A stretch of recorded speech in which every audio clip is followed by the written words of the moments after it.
again. What's up, guys? This is I'm Trevor. This is Juan. That's like the worst energy ever, right? It like, was. What is that? I was trying to have something in my head like, nah, I messed it up. Anyway, this is the Sports Dynasty podcast. I'm Trevor. This is Juan. Before you do anything, like, share, subscribe. We're on iTunes, YouTube. Damn, what's wrong with me today? iTunes, YouTube, Spotify, iHeartradio, Google Play Radio, Stitcher Radio, at Podcast Dynasty on Twitter. I mean, in his defense, there's a lot of things to remember. Yeah, it is. We're on Facebook. We're on Sports Dynasty Podcast on Facebook. Facebook group. And we are on Instagram at Sports Dynasty Podcast on Instagram. Yeah, I don't know. I think I had so much brain fart right now. I don't know what happened though, but I'm good though. It's the last episode of the day, so yeah, we'll be alright with the 40. Today we're going to discuss our NFL Guide 2020 series continues. This time we are in the NFC South. NFC South. Since that's so bitter. No, I'm saying that. NFC South is where it's at right now. Ask our former quarterback. Yes. Which I have a lot to say about these Tampa Bay Buccaneers in this one. I can't wait for this one. I was looking forward to this one. Yes, I was. And I'm going to be highly objective as possible and not the bitter lover that got scorned, but I'm not going to do that. Let him win the breakup. I'm not going to do that. I'm the one that advocated that just get over it. Yeah. So. But I'm gonna. People may think that I'm coming off that way. No, I'm just being real. So let's do this. That's how we do in this piece. That was so gross and ghetto. That's how we are in this establishment. Yes. More professional. Let's go. No, I'm talking about us being real, not professional. We're very inconsistent when it comes to professionalism. But I always guarantee you one thing about us. You will always have a good time listening. Mm-hmm. No question. You can join us, by the way. That's the thing. We do that. Yeah. Unlike other places, we'll make you listen and send questions through mailbag. We actually let you come in and join the show. Yes. We're awesome that way. We are. Let's start. It's been already 2.5 minutes. Okay. Carolina Panthers. The Carolina Panthers, I believe they finished at least 5-11. 5-11 last year. Key departures. 20th overall on offense somehow. Thank you, McCaffrey.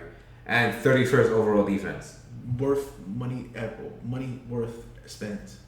Money well spent. Well spent. Absolutely. Your brain farts are an all-time high. I don't know what's going on with me today. I'm starting to sound like Joe Biden. But it's neither here nor there. But no politics. I'm sorry. Key departure: Colin Jones, James Bradbury. He went to the Giants. Mario Addison went to the Bills for 3 years, $30 million. Wow. He did. He got paid. He did. Vernon Butler went to the Bills as well. Gerald McCoy went to the Cowboys. Well, he was a Cowboy, but he went to the Cowboys. Got cut today. Yeah. Bruce Irvin went to the Seahawks. Eric Reed is now a free agent, which I'm not surprised at all. And Greg Van Roten went to the Jets. That's messed up. It's horrible. But yeah.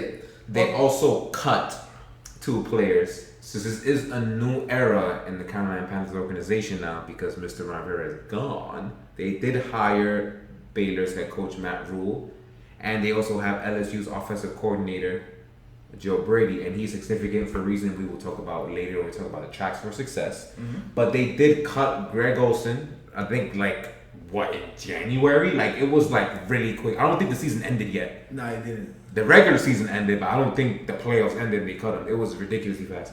And Mr. Cameron Newton is also cut. Yes. The key additions, though, they replaced Cameron Newton with Teddy Bridgewater, 3 years, $63 million, which is I like the pick. I like the pickup. He definitely is well deserved. Let's see how he does over there. Had a 73 overall grade too. It was really good. Yes. Mm-hmm. They picked up Stephen Weatherly from the Vikings, 2 years, $12.5 million. His grade is embarrassing. They picked up Justin Burris from the Cleveland Browns, 2 years, $8 million. Trey Boston, 3 years, $18 million. The Ravens, they picked up the Ravens wide receiver Seth Roberts, which is, I guess. I don't know why I did that. He sucks. Whatever. They picked up John Miller from the Bengals. Another wide receiver from the Saints, Keith Kirkwood. Farrell Cooper from the Cardinals, and the tight end from the Jaguars, Seth DeValle. And I'm still trying to figure this out. Why they signed Robbie Anderson for $20 million for 2 years? I was wondering why, but he's going to be the third wide receiver in the team. But you're paying him at least number two or a pretty average low budget number one. Yeah. Which that's what he was in New York, but with the Jets. But it's what it is. So that's one of their. All he gotta do is run straight, and you. That's it. That's what you have to do. Which was whatever, but that's it's still mind-boggling to me. Whatever. The draft, they had a pretty decent draft. They went all defense. Yes. Their first pick was Derek Brown, the tackle from Auburn. Euchre Gross-Matos. Yeah. He from Penn State, the defense end from Penn State. Yeah, if he plays well, who cares about the name? Yeah, who cares about the name, which is weird. Jeremy Chin, Crimson Chin, Southern Illinois. We'll be calling him that. He's good. He's good. He's safety from Southern Illinois. Yes. Troy Pride Jr., cornerback from Notre Dame. Kenny Robinson, the cornerback from West Virginia. For here, it says safety. So maybe he's just a DB. He just plays both positions probably. Okay. Got a versatile guy.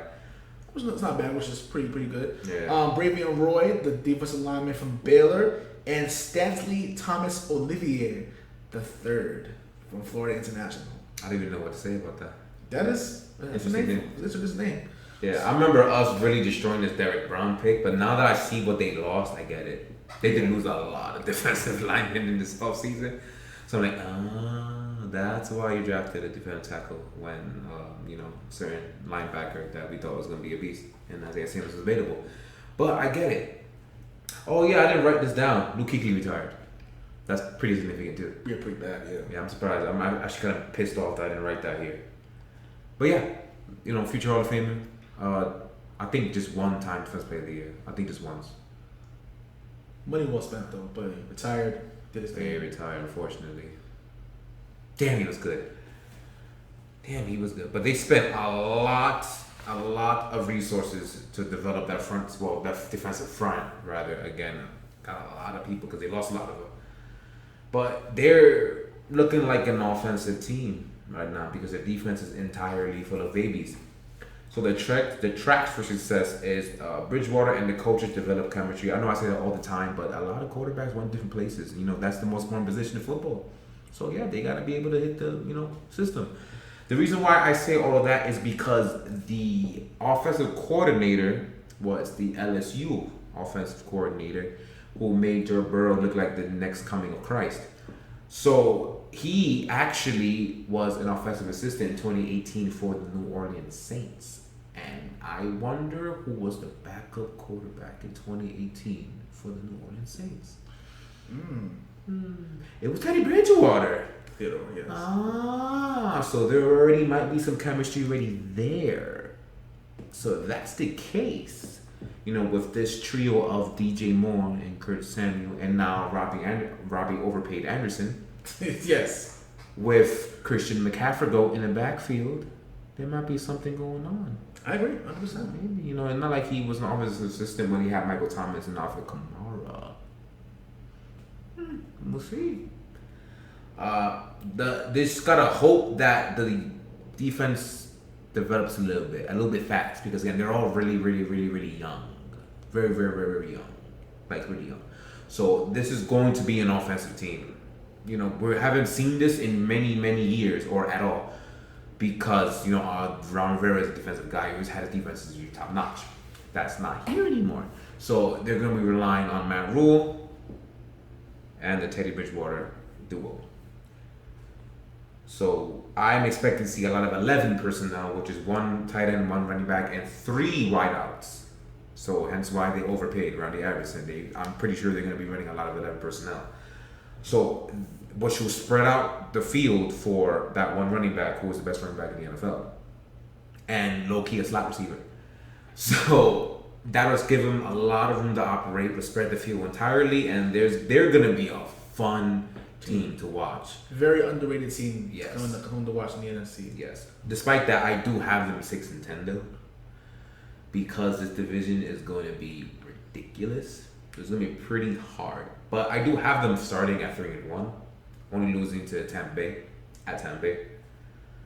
Then they'll hold a losing streak because that's the thing. Then they want to beating Atlanta before the bye, I think. Things what I wrote. Yep, they'll be 4-4. They'll be a 6-6 record coming into the 3-13 bye, fighting for a playoff spot. They'll beat Tampa Bay week 10, so they will be splitting. Then they'll beat Detroit because Detroit is horrific. And then unfortunately, they will not win the game in December, and that just messes up their playoff hopes. That's how I think it's gonna happen. But all 6-10s aren't terrible. You know what I'm saying? People think they're rebuilding and gonna be trash for some reason. So I don't know. They're a team that if you sleep on them, you will get 40 pieced by them. That's what I think the team they're gonna be. But I don't think they're gonna stop anyone, which is why they're gonna lose a lot of these games. Me personally, I think that they will split with Tampa Bay and Atlanta. I think Atlanta and maybe New Orleans, more likely, but I'm giving them at least they'll split definitely with Tampa Bay. Yeah, I have them swept by New Orleans. Everybody else they split. I have them beat Tampa Bay. So I have that right there. I wanted to give like a great prediction, maybe like 9-7, 8-8. I don't know, but I do believe I did try too. Yeah, I tried, but I do believe this will be a very underrated team that people are going to watch out for, and I think this is a building block to them to be a very, very, very good team in the future. This will be a very competitive division, so I can't really give a prediction. Maybe probably. I mean, you have to.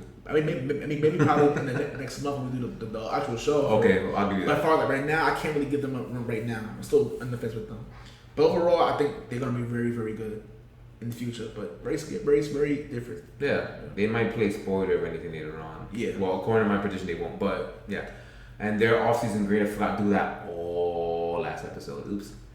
It's going to be a B. I actually like their offseason. They're totally the offense first with some veterans, and then they got the defense with a lot of babies, and when they grow up, they're going to be problem.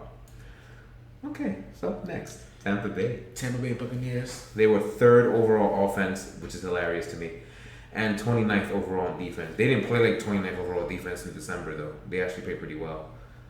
But most of that is because their run defense was number 1 in the NFL. You could not run on them. It was impossible. But their pass defense was below suspect up until December. They looked like they got something going in Tabo. So, but 3rd overall is fun to me because with all the ridiculous turnovers, I'm still kind of surprised that they're 3rd overall on offense. But hey, that's amazing. Literally, I mean, he as Mr. would say, he did ball. He said he was balling. He kind of balled, but just this was supposed to be a playoff team. It really was. It was. I agree. And then he threw 30 interceptions and fumbled another 5 to 7 times, and they lost game because of it. So they went 7-9 I think last year. They should have been a 9-7-10 win team. Arguably. I agree. But certain interceptions decided to do that. But the new guy they got, that guy doesn't throw interceptions at all. So, before we get to that, save that. So, before we get to that, they did franchise tag the NFL's leading sack guy in Shaquille Barrett last year. Had, I think, 19.5, I want to say. Yeah, 19.5 last year. The leading sack guy. So, they did that. They let Jameis Winston go, which now officially makes him a bust. Unfortunately, it's true, yeah. It is. They let go of DeMar Dotson, their old offensive tackle, I believe is right tackle, their offensive tackle. Brashad Perriman, who had a decent stretch in December, which gave him a little bit of money with the Jets. Yes. Sorry, turn page. I look so lackadaisical, right? Just, Bo Allen, who is in New England now, big run stuffer. And Peyton Barber with the I think. Yes, he's with the Washington national team. What did I say?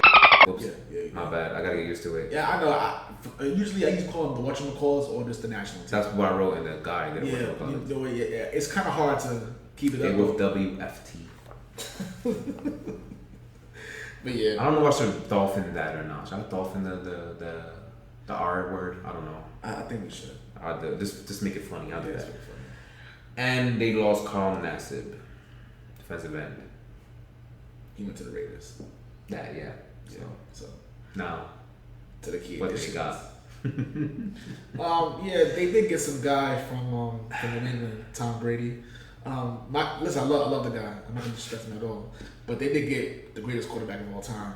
They did get the best football player ever. Yeah, they did. Tom Brady for 2 years, $50 million, and good for him. Good for him, Tom. Get your money. Get your money. You deserve it.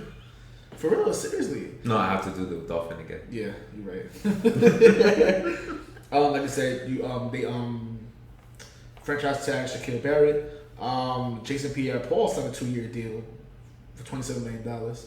Which I thought was interesting. The Dominican Sue is back for 1 year, $8 million contract, which is a That dude is just like getting paid because he signed 1-year deals, but they're usually for like double digits. Like he get paid. No, it is. I think with him and I think it's his 4th contract he got in the last 5 years, which is not bad. Like I said, you're right, boy. He's a good player.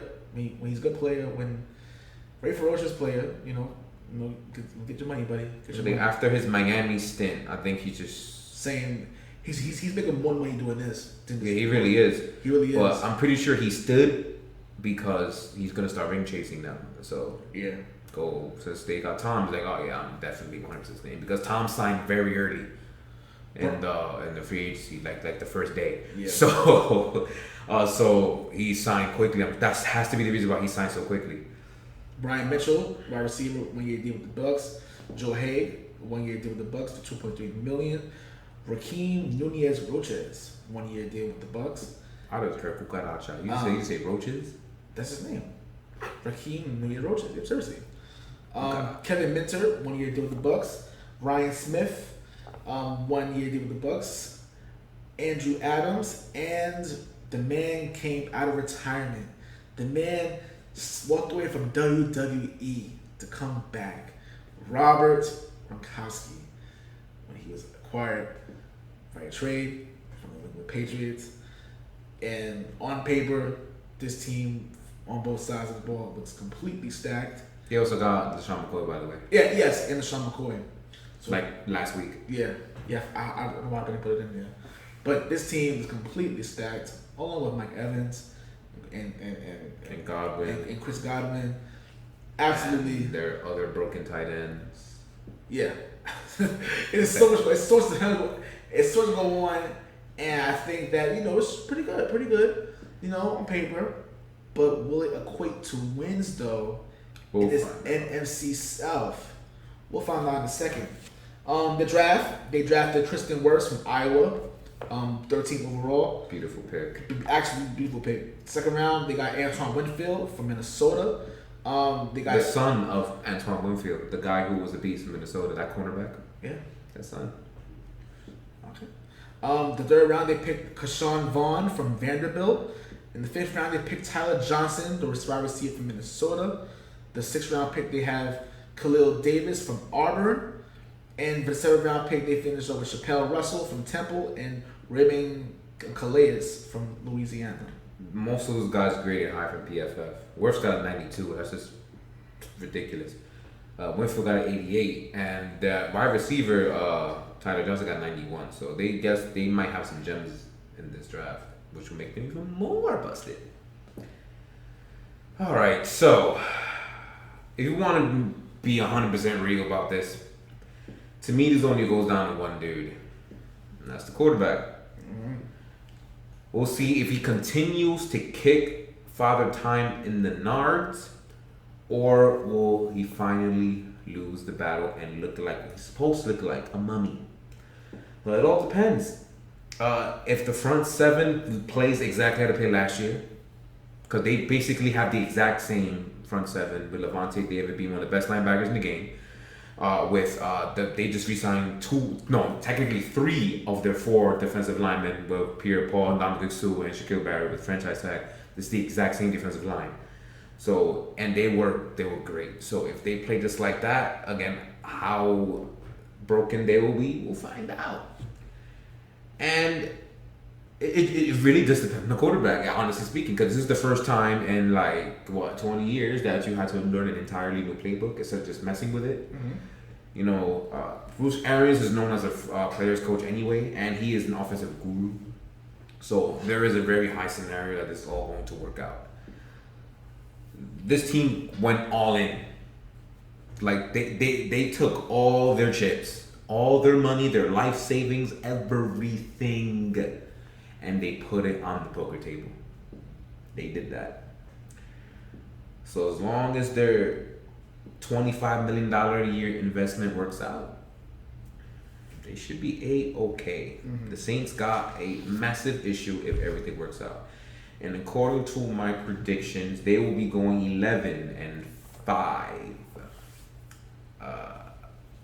The Saints are going to win the first game, though. They play the Saints, which sucks for them, for the Buccaneers. But they will probably get stomped. I would not be surprised to get blown out, to be 100% honest. I believe it's at the Superdome. Usually it doesn't matter. It don't matter now because there's no fans or whatever, but still, I still feel like it's not the fans that make that place. It's just the mystique. The fact that you're going to the Mercedes-Benz, it just means you're getting destroyed. Unless if you're the Vikings. Then they'll go on a 4-game winning streak, and I actually had them losing to Green Bay in week 6. So they'll go 4-2 before.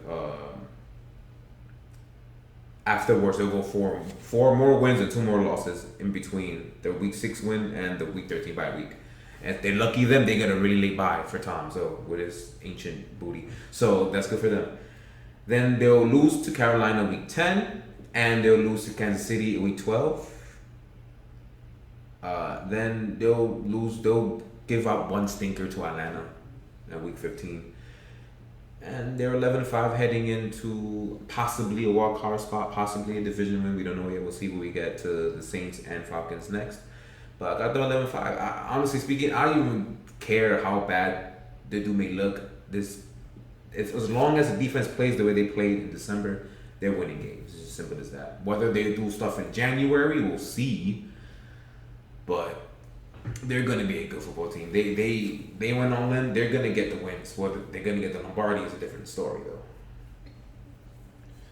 Pretty much, different. 10-6. 10-6. Which I said, the fact that I think they'll split with every team in the division. They'll split with each one just because of it. Yeah, I had that. Yeah, I had the split division. I had them losing one to the Packers. Me too. To the Packers. That's pretty much one of the games that I did. I think they'll pretty much just walk through everything. Not like I said, they won't be blowing. They'll blow teams out. They'll probably blow up the bad teams like the Giants. They'll blow them out probably, or we'll find out about the Giants. We'll see if that's a Patriot thing or a Tom Brady thing when they lose to the Giants. Yeah, or the horrific Lions, which they should have no problem destroying them. 10-6 is pretty good. 10-6 is not a bad thing right there. So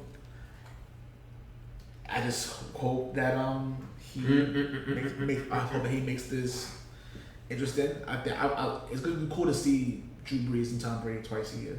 Maybe 3 times. Maybe 3 times a year. I think it's gonna be great. I think it's gonna be must-see TV, and I just can't wait for it. But yeah, I think that's not bad. 10-6. Trying to say I got 11-5. They're gonna be a good team.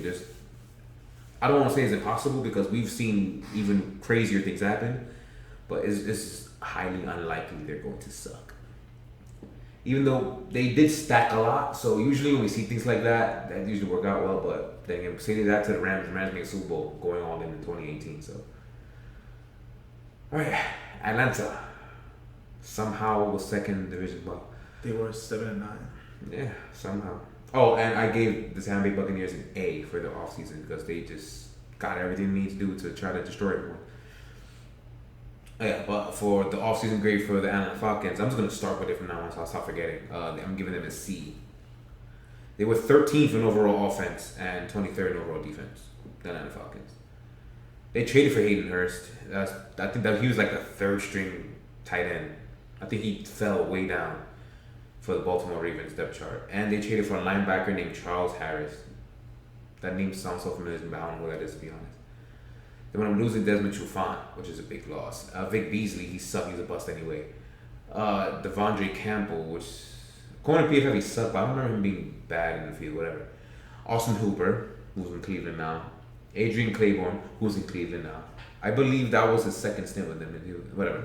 And Devontae Freeman, I believe, is not in the team either. I think he's playing for his house. I don't think he's in the team right now. I think. Not Devontae Freeman. He's not right now. He's not playing right now. He's a free agent, right? Yeah. Don't sign him, but yeah. Mm-hmm. They want him signing Todd Gurley to replace him. We'll see how that goes. Dante Fowler from the Rams. Both of them from the Rams. Darqueze Denner, that's where he went from Cincy. Laquan Treadwell, he was a first round pick, right? He was a first round bust in Minnesota. Yeah, trash. Bust, yeah. Let's be honest. Yeah. And linebacker Deion Buchanan, they signed from. Was he still? I don't know. He was in Giants. He was drafted Arizona. Yeah. Which I don't know if he was a first round pick or not, but he's a huge bust too. But I have feeling he's not. I don't remember. That's not important. What's important is that he's in the Atlanta Falcons now. I don't know if there's any more. Did you get any more? That's pretty much it. Because they didn't do much. Yeah. I think they were broke too. Yeah, it wasn't that good. And the draft pretty much. That's it. But the draft they picked AJ Terrell, the cornerback from Clemson. Good I don't know if his name is Terrell or Terrell. I believe it's. I don't know, but correct us if we're wrong about that one. Marlon Davidson, the defensive end from Auburn. Matt Hennessy, the center from Temple. That's my favorite pick from them. Michael Walker, the linebacker from Fresno State. Jalen Hawkins, the safety from California. And Sterling Hofkritcher, the punter from Syracuse. Which is interesting. Which is okay, I guess. I guess, yeah. They did a really good job for. Listen, obviously they needed help defensively. The only reason why they weren't good at last year because the injuries on defense pretty much crippled them and everything. And then they end up winning games they were supposed to lose. Like San Francisco. San Francisco completely booming the asses, yeah. But other than that, I think they did a pretty for what they could do, especially being so salary cap strapped. The draft was not that bad. It wasn't that bad. It's frustrating to me though. Yeah, they can only do but so much, but they're supposed to be so much better than what they are. You know? Again, we'll get to that next section. Yes. The track for success. Alex Mack is aging fast. He in PFF grades 2 years ago he was a 90 grade. 2 years later he's a 72 and going lower and lower. So that's why my favorite pick, Matt Hennessy, who graded 87 for PFF coming off as a rookie, he needs to either outplay or just be ready to come on when Alex Mack starts sucking. He's old. It's like his 11th or 12th year in the league though, so it's getting to that time. Hayden Hurst needs to not play like a bust that he is, because he was a first round pick. The young guys, unfortunately, has to get thrown to the fire and play.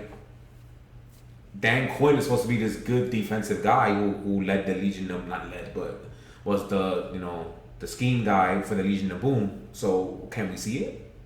Something. Eventually, like sometime, when, maybe. So he needs to get them to play. Otherwise, you're going to go, bye-bye. Surprised he's still there. Calvin really will break out and really be that really solidified, crazy number 2 receiver that Matt Ryan so desperately needs. And Todd Gurley shakes off the arthritis in his knee and plays like 80% of Todd Gurley from 2017. That's unlikely, but that's kind of what needs to happen because Devontae Freeman, even though he was injured a lot, he did produce for them. So he needs to be able to produce to replace that production. So, Dan Quinn. What do you think that's going to happen? I did say last year that he on his last legs in the hot seat, rightfully so. Which he was until he won a couple of games to end it. So he pretty much finished off pretty decently. But I still believe that Dan Quinn will be in the hot seat this year, especially now that his division got much stronger. And it feels that ever since Super Bowl 51, Atlanta's pretty much been falling back from the pack. Not only in the division, but in the NFC. And it sucks because you have such a prolific wide receiver. Julio Jones, in my opinion, is the best wide receiver in the game, in my opinion. It's not an opinion, it's a fact. Yeah, because people say D-Hop, but Julio, people do say that, and I like D-Hop. I like D-Hop a lot, but Julio is best receiver in the game. No, Julio Jones. The fact that he's being wasted there. Then Matt Ryan was MVP as well. Trying his best over there, but it's like, doesn't have the support I mean, he has support with far as the cast. It's a pretty decent group of people he got there. But Dan Quinn, their time is running out, and if you can't at least, even though they probably won't, I have an 8-8 this year, 8-8, especially since the division is so tough. That shouldn't save his job, but it shouldn't save his job. But I think that if they can be 500 or 9-7, I think be 8-8. If they're like a game out of the playoff spot, I think he's fine. If they completely fall apart, where they're like 2-3 games out, losing record, I think he's done. But we're gonna see how he responds to this adversity. Honestly, I'm 7-9. Got one game less. And I think they're gonna have a very similar season to last year. They're going to be just dreadfully bad in the first. I have them at the week 10 bye being 2-7. Do you think? Now, I'm glad you mentioned that. At 2-7, if I'm off the blink, do you pull the plug then, or do you wait? I would have pulled the plug like 2 years ago. I agree. I agree. I'm saying I said last year he should have been fired last year, but at 2-7, you have a 2-7. There's no way he can finish the season. I don't think he's gonna fire him then. I think he's gonna give him the rest of the year and be nice about it. He doesn't seem like the type of owner that doesn't give a crap. Like he seems sentimental, which is probably why Dan Quinn is still here. Especially when he thinks about I think he can't forget about 2016 because they were never that good. Like before that, I don't think you could think of a time. I guess maybe 1998. You could think of a good Falcons team. You know what I'm saying? So that 2001 was pretty good too. The 2001 team was pretty good. But other than that, yeah. But I think he's gonna latch on to that and just give him the benefit of the doubt and let him finish the season. Remember, I said they're going 7-9, so they're going to have the same thing. After that bye week, the week 11 and on, they're only going to lose 2 games. That's against 2 division rivals in New Orleans and Tampa Bay in week 11 and week 17. But they're going to beat everybody else, including at week 16, because they did something like this last year. I'll have them surprising Kansas City at Kansas City. They beat. Was it at home or was it at San Fran when they beat them last year? They beat them at home. Nope. At home? They were at home, yeah. Yeah, they beat San Francisco. That was where San Fran was in the East Coast like 2-3 weeks in a row. At 1 o'clock games, yeah. So nope. And they lost. You probably should have saw that coming. Huh? Yeah, we should have. But I have them because Atlanta is. They're capable. They can do it. They can beat anyone. They literally could beat anyone. It's just that they don't. But they could do it. And I got 1 win from Kansas City. Kansas City will have 1 small stinker, even though Cojones will still probably put up 35. He would just lose 40-35. That's the Julio. That would be one of those Julio Jones 250 and like 3 touchdown games. One of them crazy, like, yo, what is going on? Like, if somebody has them in their fantasy championship, they're gonna win because Julio Jones went high. Like that's literally they will literally win the championship because of him. Yeah, so I'm saying like that's what I'm guessing what's gonna happen. They'll get that 1 little win. I don't think that's gonna save his job. Just because he beat Kansas City, that might do it. But then again, you're gonna be in purgatory and continue to go 9-7 through 7-9 every year. That's not successful. It's not successful. So hello. Especially, I said before, the NFC South, especially with New Orleans, pretty much with Drew Brees pretty much will be gone soon. Brady will be here for like another 2 years or so, 1 year, 2 years like that. You don't want to fall behind with the transition, especially with now Carolina. Who I said Carolina early in the show, Carolina, one of those teams that can sneak up and become better, be really good again. 21 and 22. I agree. So you don't want to be complacent and fall too behind because a lot of teams are getting better, and I feel that they're holding themselves back with Dan Quinn. Yep, I agree 100%. So New Orleans. Let's finish this off, shall we? Yes, the New Orleans Saints. They were 4th overall on offense and 13th overall on defense. Unfortunately, that didn't show up in January either. Another loss. The Minnesota curse. Another loss to the Vikings. All right, so they lost. Nothing much happened to their team. They lost Teddy Bridgewater and AJ Klein and Von Bell and Ted Ginn. But they signed Emmanuel Sanders They re-signed Drew Brees because that technically was a signing. So they signed Drew Brees again. They signed Malcolm Jenkins, who was, if I'm not mistaken, was in that 2009 championship Saints team. If I'm not mistaken, that's how old he is. Nigel Bradham, I didn't know that. That's actually a pretty decent pickup. And Jameis Winston as their backup quarterback. Which makes sense. Yeah, no, it's fine. I'm actually really like that pickup. For the draft, they only had 4 picks. Yeah. So they drafted Cesar Ruiz, which I like.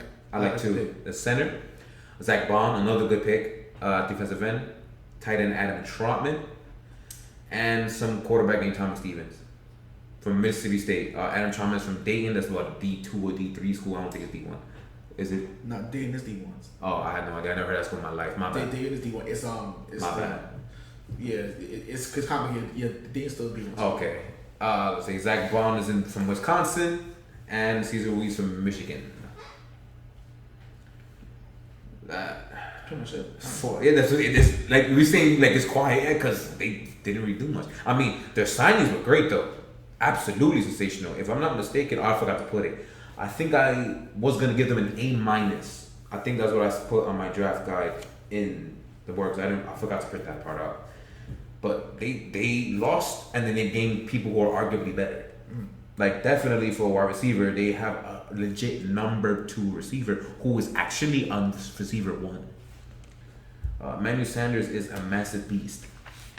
Like you see the impact he had from that San Francisco pickup from last year. They couldn't really catch many balls outside of George Kittle, but once they got Emmanuel Sanders, Deebo Samuel elevated, everybody else elevated, Jimmy G elevated, and they were just ransacking people that's not named Baltimore and Kansas City. So he's a very powerful tool. He did the same thing in Denver when he went to Denver, 2014, I want to say. He elevated the offense. Even though the offense was historic, but he replaced, and I always argue it was better than Eric Decker anyway. They wound up winning Super Bowl the year after that.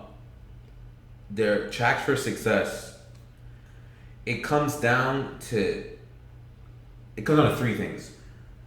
2 of 3 is coming from offense, some sort of defense. They've, for the last 3 years, since they drafted Marshawn Lattimore, they've never had a cornerback 2. And that hindered them a few times, especially down the stretch. It showed more in the regular season, but it did show up in the NFC Championship game against the Los Angeles Rams. They needed that cornerback too. They were kind of getting diced up with like good short yardage stuff. It was pretty bad, and then that kind of cut a little away from the offense.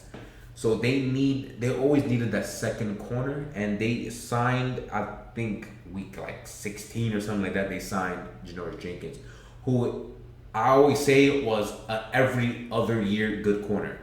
He'll have 1 year where he's ridiculous and 1 year where he's hot trash. That's Janoris Jenkins. He's one of the more inconsistent players.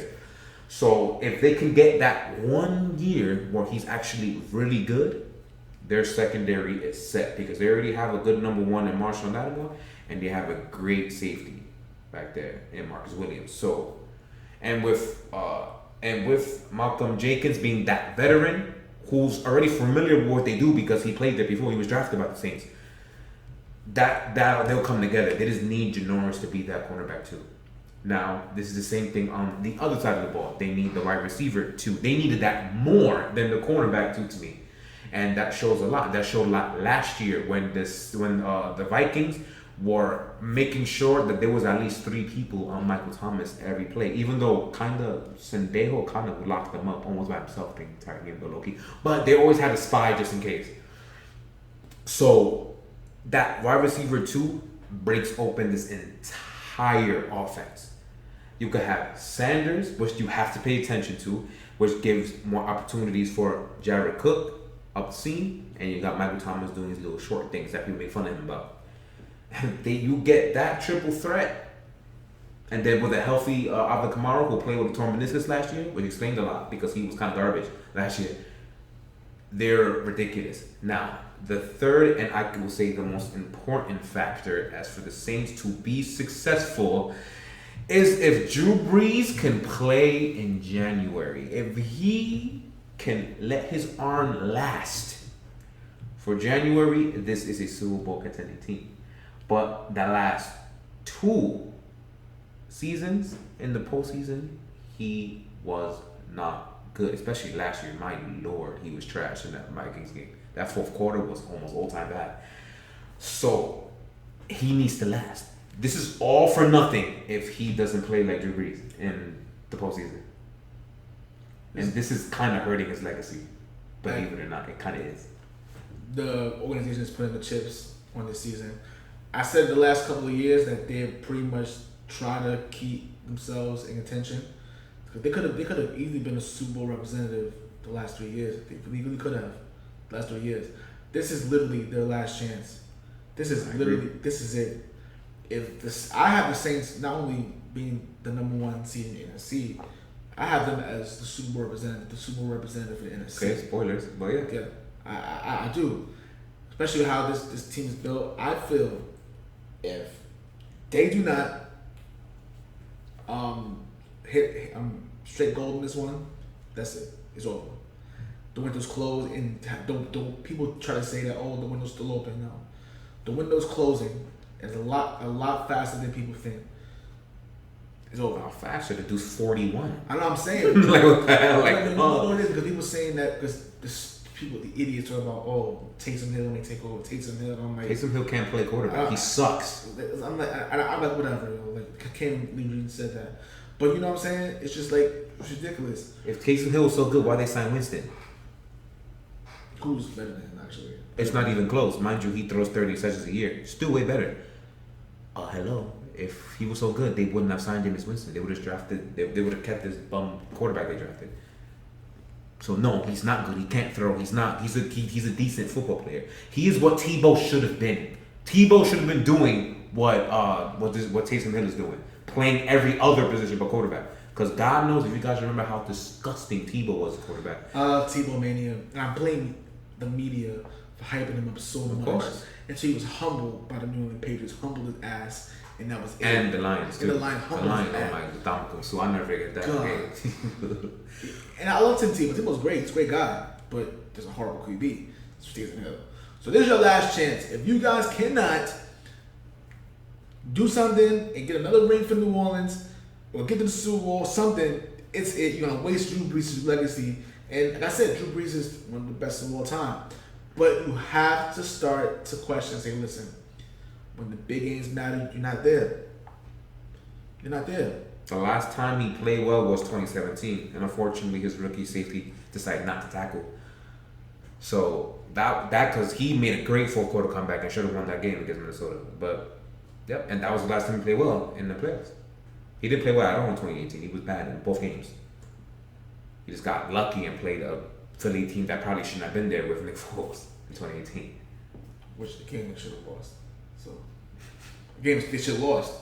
But you know. They did. No, you're right. I agree with you. They should have lost that game. But Michael Thomas and I screwed that guy, and then also Jeffrey forgot to catch. Yeah. And dropped the penalty interception. But other than that, that's pretty much it. Yeah. For me, my prediction is 11-5 also, but they will win the division though. They got the division. Tampa Bay will be a wildcard team. Same record, but Saints got it. They'll win the division. They won't be my number 1 seed though, because if you remember, and we haven't finished for the West yet, so I don't know what I'm gonna say for them. But I do have Philly having one more win over them, so Philly will be a higher seed. But let me see what I say. 4-1 start. They will lose to Green Bay. I have Green Bay winning a couple big games. I think I also have them 11-5 too. 5-3 heading into week 10, losing to Chicago because Nick Foles will be quarterback. And it's at Chicago. And Brees doesn't like to play in places that are up north. So, yeah. Then they'll lose to Tampa Bay also because they already beat them week 1. They'll split with Tampa Bay week 9. Then they will actually avenge their loss last year against San Francisco and actually beat them this time. Right, yeah. And then they'll also lose to Atlanta because they have to split Atlanta because that usually what happens. And they lose to Philadelphia in a great, hopefully classic game. And then they'll win out the rest of the season, 11-5. They'll have the tiebreaker on Tampa Bay and then win the division. Be NFC South champions for the 4th year in a row, I think. Pretty much, yeah. Yeah, so. I had them starting 7-0. 7-0. I have started 7-0. That means they lose to Chicago too. Until they beat Chicago. Oh, they beat Chicago. They beat Chicago, and they lose the week 9 game against Tampa Bay, and then from there, then they have been winning 5 in a row, including beating San Francisco, Atlanta, the Broncos, Atlanta again, and Philly before losing to the Chiefs in week 15, and then winning the last 2, and then splitting one with the Vikings and to finish off the season with the Panthers. They'll beat the Vikings and lose to the Panthers in week 17. 13. I beat them Chiefs actually. Yeah, 13. That's another game that people are gonna be like, oh my goodness, 45-50. Oh my! Please, I hope not. I don't mind 38-35 games. I don't mind it, or even 42-40 games. But it wasn't like 50 and shit. I'm like, no, I'm out with this. It's not Madden. Okay. To Mahomes, it is. Anyway, besides that, that is the. So if we have a guess, the Ask the Fans segment will start now. If not, like, share, subscribe. We're on iTunes, YouTube, Spotify, iHeartradio, Google Play Radio, at Podcast Dynasty on Twitter. We're on Facebook Sports Finance Podcast group. Check it out. And we're on Instagram. Check it out. Instagram, Sports Dynasty Podcast on Instagram. So that being said, hope you guys enjoy this listen. I'm sure you did. Definitely did. A lot of comedy in here. Something. Peace, love, and applesauce, and we'll see you soon. We should probably make a T-shirt with peace, love, and applesauce. We should start making gear, right? That would be pretty cool. Yeah. Well, anyway, bye.